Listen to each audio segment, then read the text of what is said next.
বাংলা, স্বাধীন করো, স্বাধীন করো বাংলাদেশ, বাংলাদেশ, বীর বাঙালির অস্ত্র ধরো। বাংলাদেশ স্বাধীন করো।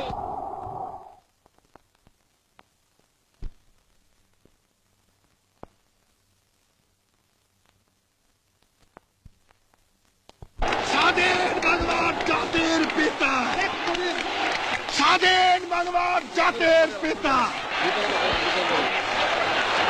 মুজিবের পথ ধরো। মুজিব ভাই এসে গেছেন, তাকে আপনারা স্লোগান দিয়ে অভিবাদন দেন। শেখ মুজিবের পথ ধরো, বাংলাদেশ স্বাধীন করো, মুজিব ভাইয়ের পথ ধরো। বাংলাদেশ স্বাধীন করো, বাঁশের মাঠে তৈরি করো, বাংলাদেশ স্বাধীন করো, বীর বাঙালি অস্ত্র ধরো, বাংলাদেশ স্বাধীন করো।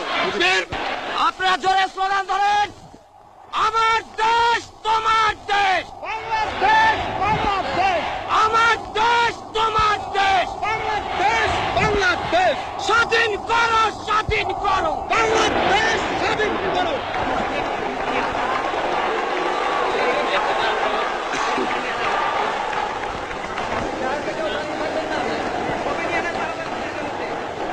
ভাইরা আমার, আজ দুঃখ ভারাক্রান্ত মন নিয়ে আপনাদের সামনে হাজির হয়েছি। আপনারা সবই জানেন এবং বোঝেন আমরা আমাদের জীবন দিয়ে চেষ্টা করেছি, কিন্তু দুঃখের বিষয় আজ ঢাকা, চট্টগ্রাম, খুলনা, রাজশাহী, রংপুরে আমার ভাইয়ের রক্তে রাজপথ রঞ্জিত হয়েছে। আজ বাংলার মানুষ মুক্তি চায়, বাংলার মানুষ বাঁচতে চায়, বাংলার মানুষ তারা আজ তার অধিকার চায়। কিন্তু দুঃখের বিষয়, আজ দুঃখের সঙ্গে বলতে হয় 23 বছরের করুণ ইতিহাস, বাংলার অত্যাচারের, বাংলার মানুষের রক্তের ইতিহাস, 23 বছরের ইতিহাস, মুমূর্ষ নরনারীর আত্মনাদের ইতিহাস, বাংলার ইতিহাস, এদেশের মানুষের রক্ত দিয়ে রাজপথ রঞ্জিত করার ইতিহাস। 1952 সালে রক্ত দিয়েছি, 1954 সালে নির্বাচনে জয়লাভ করেও আমরা গদিতে বসতে পারি নাই। 1958 সালে আইয়ুব খান মার্শাল ল জারি করে 10 বছর পর্যন্ত আমাদের গোলাম করে রেখেছে। 1967 সালে 6 দফার আন্দোলনের 7ই জুনে আমার ছেলেদের গুলি করে হত্যা করা হয়েছে। 1969 আন্দোলনে আইয়ুব খানের পতন হওয়ার পরে যখন ইয়াহিয়া খান সাহেব সরকার নিলেন, তিনি বললেন দেশে শাসনতন্ত্র দেবেন, গণতন্ত্র দেবেন, আমরা মেনে নিলাম। তারপরে অনেক ইতিহাস হয়ে গেল, নির্বাচন হলো। আপনারা জানেন দোষ কি আমাদের? আজকে আমি প্রেসিডেন্ট ইয়াহিয়া খান সাহেবের সঙ্গে দেখা করেছি, আপনারা জানেন, আলাপ আলোচনা করেছি।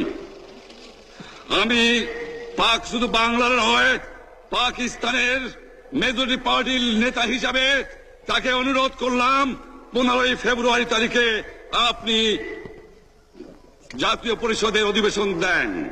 তিনি আমার কথা রাখলেন না, তিনি রাখলেন ভুট্টো সাহেবের কথা। তিনি বললেন প্রথম সপ্তাহে মাসে হবে, তিনি মানে নিলেন। আমরা বললাম ঠিক আছে, আমরা অ্যাসেম্বলিতে বসবো, আমরা আলোচনা করব। আমি বললাম বক্তৃতার মধ্যে, অ্যাসেম্বলির মধ্যে আলোচনা করব। এমনকি আমি এ পর্যন্ত বললাম যদি কেউ ন্যায্য কথা বলে, আমরা সংখ্যায় বেশি হলেও একজন যদিও সে হয়, তার ন্যায্য কথা আমরা মেনে নেব। আসুন বসি, আমরা আলাপ করে শাসনতন্ত্র তৈরি করি। তিনি বললেন পশ্চিম পাকিস্তানের মেম্বাররা যদি এখানে আসে তাহলে কসাইখানা হবে অ্যাসেম্বলি। যদি কেউ অ্যাসেম্বলিতে আসে তাহলে পেশোয়ার থেকে করাচি পর্যন্ত দোকান জোর করে বন্ধ করা হবে, তারপরেও যদি কেউ আসে তাকে সন্ন্যাসার করা হবে। আমি বললাম অ্যাসেম্বলি চলবে। তারপরে হঠাৎ 1 তারিখে অ্যাসেম্বলি বন্ধ করে দেওয়া হলো। কি পেলাম আমরা? যে আমার পয়সা দিয়ে অস্ত্র কিনেছি বহিঃশত্রু আক্রমণ থেকে দেশকে রক্ষা করার জন্য, আজ সেই অস্ত্র ব্যবহার হচ্ছে আমার দেশের গরিব দুঃখী নিরস্ত মানুষের বিরুদ্ধে। তার বুকের উপরে হচ্ছে গুলি। আমরা পাকিস্তানের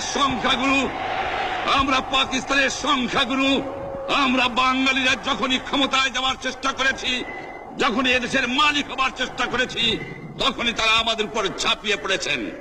তারা আমাদের ভাই। আমি বলেছি তাদের কাছে এই কথা যে আপনারা কেন আপনার ভাইয়ের বুকে গুলি মারবেন? আপনাদের রাখা হয়েছে যদি বহিঃশত্রু আক্রমণ করে তার থেকে দেশকে রক্ষা করার জন্য। তারপরে উনি বললেন যে আমার নামে বলেছেন, আমি নাকি বলে স্বীকার করেছি যে 10 তারিখে রাউন্ড টেবল কনফারেন্স হবে। আমি উনাকে একথা বলে দেবার চাই, আমি তাকে তা বলি নাই। টেলিফোনে আমার সঙ্গে তার কথা হয়। তাকে আমি বলেছিলাম, জনাব ইয়াহিয়া খান সাহেব, আপনি পাকিস্তানের প্রেসিডেন্ট, দেখে যান, ঢাকায় আসেন কিভাবে আমার গরিবের উপরে, আমার বাংলার মানুষের বুকের উপরে গুলি করা হয়েছে, কি করে আমার মায়ের কোল খালি করা হয়েছে, কি করে মানুষকে হত্যা করা হয়েছে।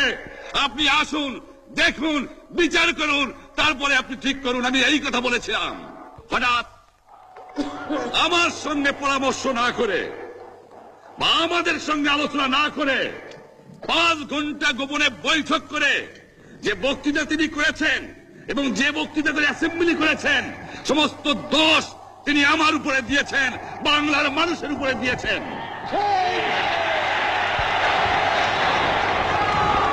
আমি পরিষ্কার মিটিংয়ে বলেছি যে এবারের সংগ্রাম আমার মুক্তির সংগ্রাম, এবারের সংগ্রাম স্বাধীনতার সংগ্রাম।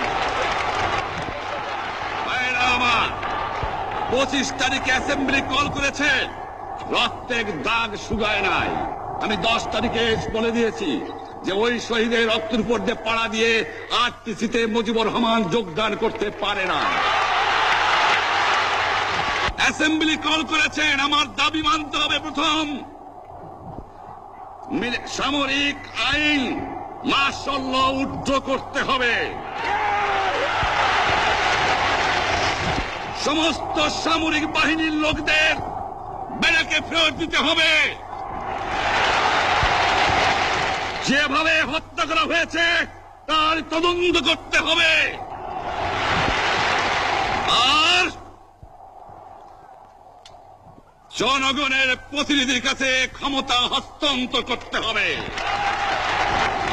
তারপরে বিবেচনা করে দেখব আমরা অ্যাসেম্বলিতে বসতে পারবো কি পারবো না। এর পূর্বে অ্যাসেম্বলিতে বসার, আমরা অ্যাসেম্বলিতে বসতে আমরা পারি না। জনগণ সে অধিকার আমাকে দেয় নাই।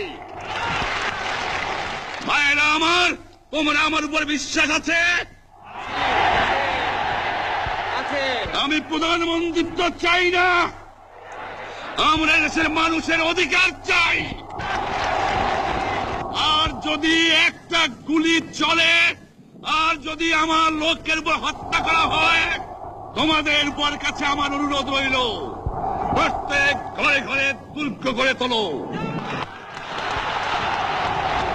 তোমাদের যা কিছু আছে তাই নিয়ে শত্রুর মোকাবেলা করতে হবে এবং জীবনের তরে রাস্তাঘাট যা যা আছে সবকিছু আমি যদি হুকুম দেবার নাও পারি, তোমরা বন্ধ করে দেবে। তোমরা আমার ভাই, তোমরা ব্যারাকে থাকো, কেউ তোমাদের কিছু বলবে না। কিন্তু আর আমার বুকের পর গুলি চালাবার চেষ্টা করো না, ভালো হবে না। 7 কোটি মানুষকে চাপায় রাখতে পারবো না। আমরা যখন মরতে শিখেছি তখন কেউ আমাদের দবাতে পারবে না। যে পর্যন্ত আমার এই দেশের মুক্তি না হবে, খাজনা ট্যাক্স বন্ধ করে দেওয়া হলো, কেউ দেবে না। তবে আমি অনুরোধ করছি, আপনারা আমাদের ভাই, আপনারা দেশকে একেবারে জাহান্নামে ধ্বংস করে দিয়েন না। জীবনে আর কোনোদিন আপনাদের মুখ দেখা দেখি হবে না। যদিও আমরা শান্তিপূর্ণভাবে আমাদের ফয়সলা করতে পারি, তাহলে অন্তপক্ষে ভাই ভাই হিসেবে বাস করার সম্ভাবনা আছে। সেই জন্য আপনাদের অনুরোধ করছি, আমার এই দেশে আপনারা মিলিটারি শাসন চালাবার চেষ্টা আর করবেন না।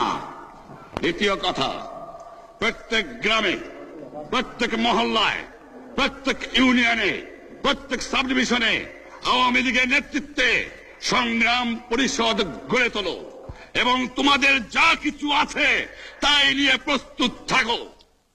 মনে রাখবা, রক্ত যখন দিয়েছি, রক্ত আরো দেব। এদেশের মানুষকে মুক্ত করে ছাড়বো ইনশাআল্লাহ।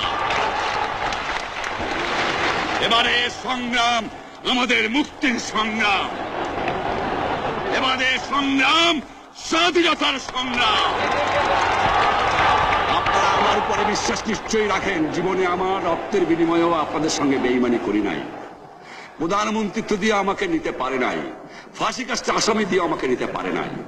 যে রক্ত দিয়ে আপনারা আমার একদিন জেলের থেকে বার করে নিয়ে এসেছিলেন, এই রেসকোর্স ময়দানে আমি বলেছিলাম আমার রক্ত দিয়ে আমি রক্তের ঋণ শোধ করবো, মনে আছে? আমি রক্ত দেওয়ার জন্য প্রস্তুত। আমাদের মিটিং এইখানেই শেষ। আসসালামু আলাইকুম। জয় বাংলা।